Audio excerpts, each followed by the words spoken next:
Assalamualaikum warahmatullahi wabarakatuh. Jumpa dengan saya Toto Suwanto dalam acara Belajar Bersama.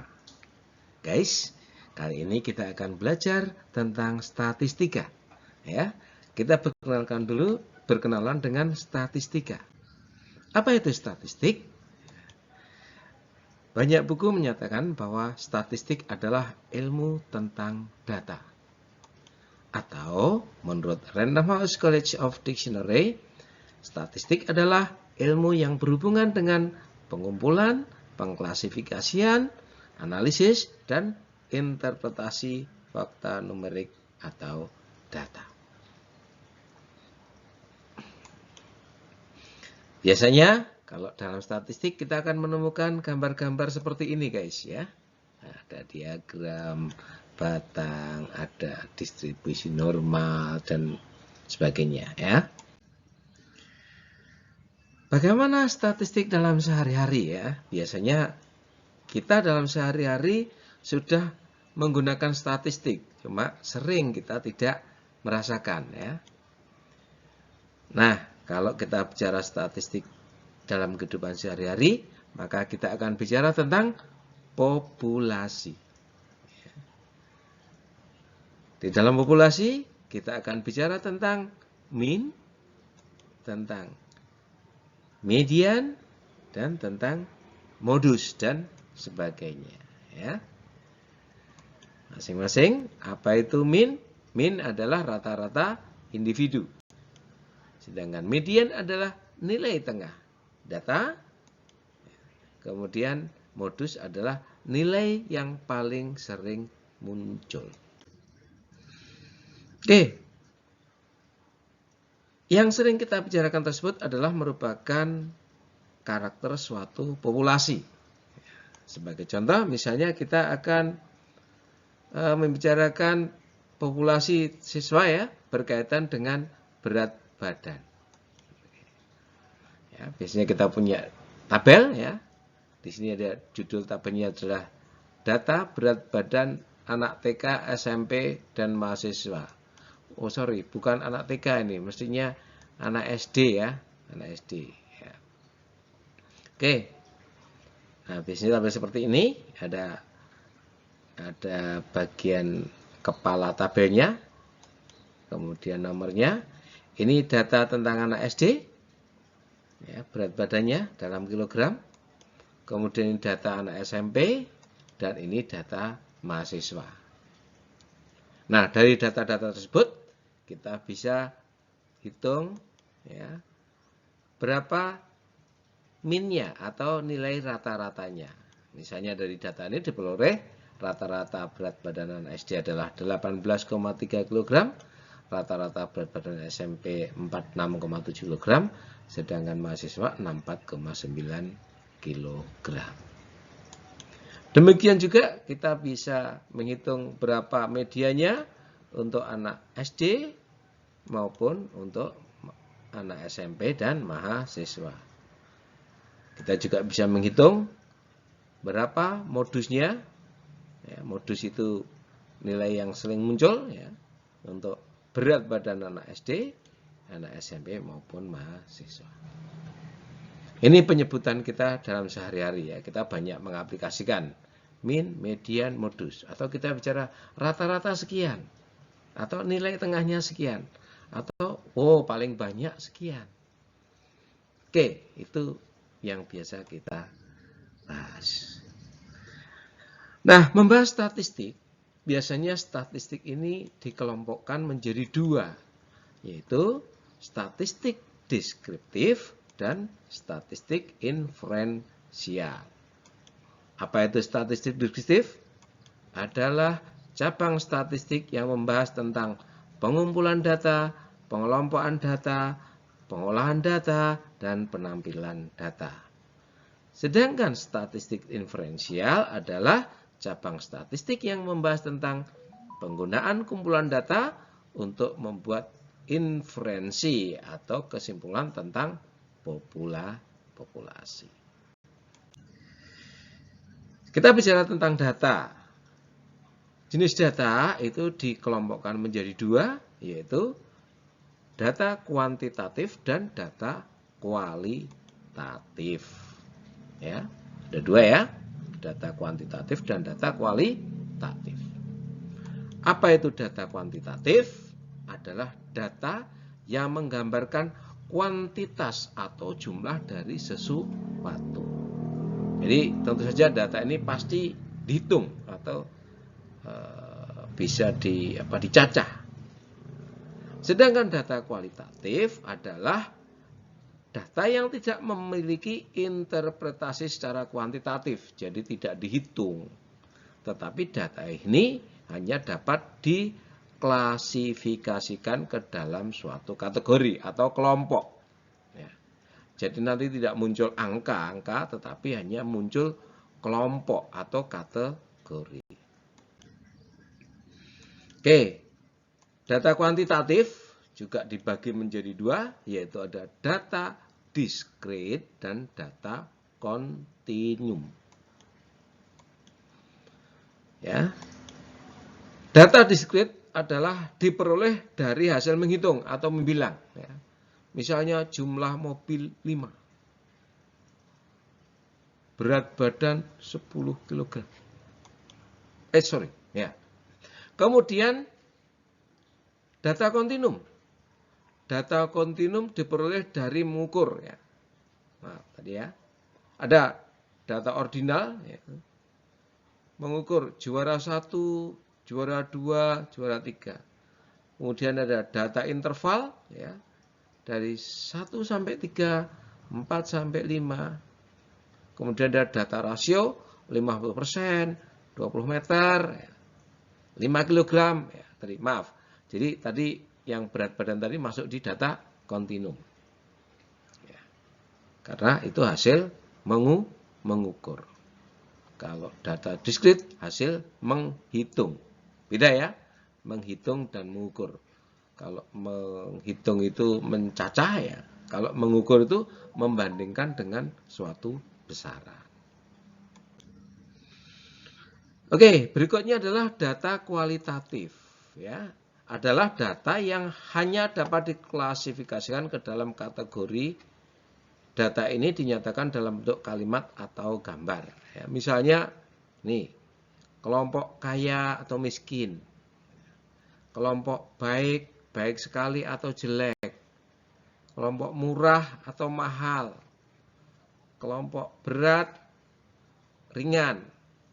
Kemudian ada juga kelompok rasa ya, manis, asin, asam, pedas, dan sebagainya.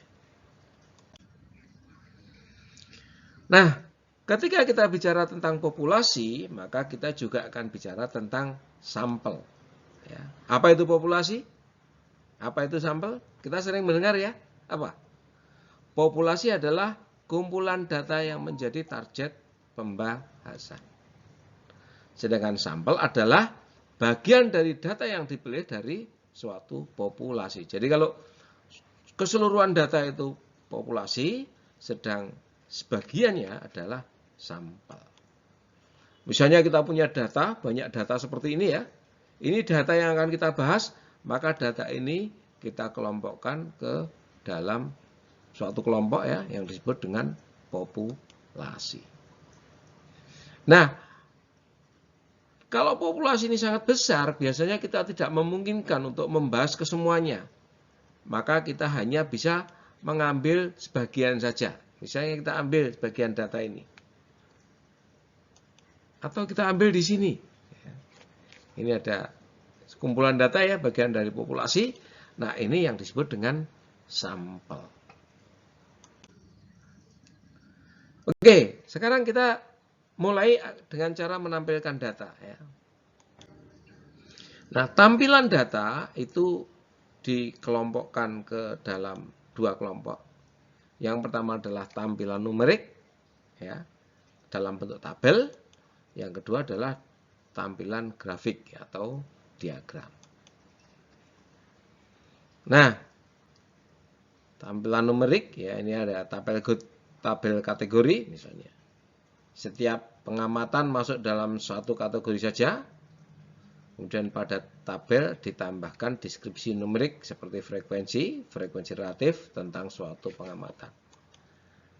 Sedangkan pada grafik ya, ada beberapa bentuk grafik ya yang populer yang sering kita lihat adalah diagram batang atau histogram ya, yang dinyatakan dengan tinggi batang, kemudian diagram pie ya, itu dinyatakan dengan proporsional dengan luas bagian ya. Sedangkan diagram garis ya, ini menunjukkan hubungan antara sumbu mendatar dengan sumbu vertikal. Oke, kita tadi pernah bicara tentang frekuensi dan frekuensi relatif. Apa itu frekuensi? Frekuensi adalah banyaknya suatu kategori yang muncul pada suatu pengamatan. Sedangkan frekuensi relatif adalah proporsi munculnya kategori dari seluruh pengamatan. Sebagai contoh, misalnya kita mengamati banyaknya merek mobil sesuai dengan kelompok harga yang ditampilkan dalam bentuk tabel. Ya. Maka kategorinya adalah harga mobil. Ya. Kemudian frekuensi adalah banyaknya merek mobil yang muncul. Kemudian frekuensi relatif adalah proporsi banyaknya merek mobil yang muncul ya dibanding dengan keseluruhan merek mobil. Nah, dalam bentuk numerik ya bisa kita tampilkan seperti ini. Oke, ya. Iya. Ini ada tabel jumlah merek mobil dengan kategori ya, kepala gambarnya ini ada harga mobil, ada jumlah merek, kemudian ada proporsi. Nah, kategorinya bisa kategori sangat mahal, mahal, sedang, dan murah. Ya, ini kategori sangat mahal, mahal, sedang, dan murah. Kelompok ya, kelompok mobil mahal, kelompok sedang, kelompok murah begitu. Sedangkan frekuensinya kita ada berapa merek mobil yang harganya sangat mahal. Oh, ada 3. Yang mahal 5. Yang sedang 6. Yang murah 6 misalnya. Ini adalah frekuensi. Nah, kalau kita lihat ini berarti keseluruhan ada berapa merek? Ya. Ada berapa? 3, 5, 8, 14, 20. Nah, bagaimana dengan frekuensi relatifnya atau proporsinya? Ya. Nah, maka yang sangat mahal ada 3. 3 dibanding 20, maka 0,15. Yang mahal ada 5. 5 dibanding 20, 0,25. Dan seterusnya. Nah, penampilan tabel seperti ini ya, yang tidak boleh dilupakan adalah ada nomor tabel, ya, kemudian ada judul tabel, kemudian ada kepala tabel, ya, bagian ini, kemudian ada sumbernya dari mana. Ini sumber data. Oke, berikutnya adalah kita diskusi tentang tampilan grafis. Ya. Tampilan grafis ada 3 yang kita bahas. Yang pertama adalah bar diagram atau diagram batang. Kemudian kedua adalah pie chart. Kemudian ketiga adalah line chart atau diagram garis. Diagram batang. Ya, kita mengenal histogram. Ya, seperti ini ya. Nah, ini jangan lupa, ini biasanya kalau ditampilkan dalam bentuk gambar maka ada judulnya. Misalnya ini gambar 1, judulnya adalah ini nama gambarnya ya. Banyak merek versus VS kategori diagram. Kemudian dalam tabel jangan lupa ada sumbu horizontalnya apa? Ya, atau absis, kemudian sumbu vertikalnya apa atau ordinat. Boleh juga diberikan judul grafiknya ya. Ini tidak boleh dilupakan. Nah, ini tampilan ketika tadi ya, kategori harga mobil tadi ya, yang kita tampilkan dalam bentuk diagram batang. Nah, kita juga bisa menampilkannya dalam bentuk apa? Diagram pie atau pie chart. Ya. Yang ini. Oke ya. Ini yang kita tampilkan adalah apa ini? Kalau persen ini berarti frekuensi relatif. Ya. Kalau di diagram batang tadi kita tunjukkan frekuensinya. Di sini frekuensi relatif. Gitu ya. Misalnya tadi yang harganya sangat mahal ada berapa? Oh, ada 15%. Oke ya. Dan jangan lupa ini ada nama gambarnya. Oke, kita juga bisa menampilkan dalam bentuk grafik, ya, bisa grafik single, ya, single line tanpa trend. Ini kita misalnya punya datanya ada absis, ada ordinat, kemudian kita gambarkan dalam bentuk grafik tunggal seperti ini. Ya, ini misalnya ini variabel bebasnya, kemudian ini responnya. Artinya variabel bebas ini absisnya, ya, kemudian ordinatnya adalah respon. Kemudian juga diberi judul. Ya, ini secara umum seperti ini, tapi nanti ada yang harus lebih spesifik, yang harus difahami. Ya. Pertama gini, kita menampilkan grafik dalam bentuk scatter dulu, scatter dengan trend line, ya. Jadi ini ada absisnya, ada ordinatnya, ya. Kita buat grafik scatternya. Oke, ini absisnya 0, 1, 2, 3, 4, 5, ordinatnya 0, 2, 4, 6, 8, 10 sampai 12, ya. Kemudian kita beri judulnya apa? Nah, kemudian scatter itu ini, titik-titik ini. Ya. Oke, kemudian kita juga bisa menampilkan dalam bentuk polinomial. Ya, polinomial itu apa? Persamaan ya, persamaan dengan order lebih dari satu. Ya. Kalau kita punya datanya seperti ini dari tabel, kemudian kita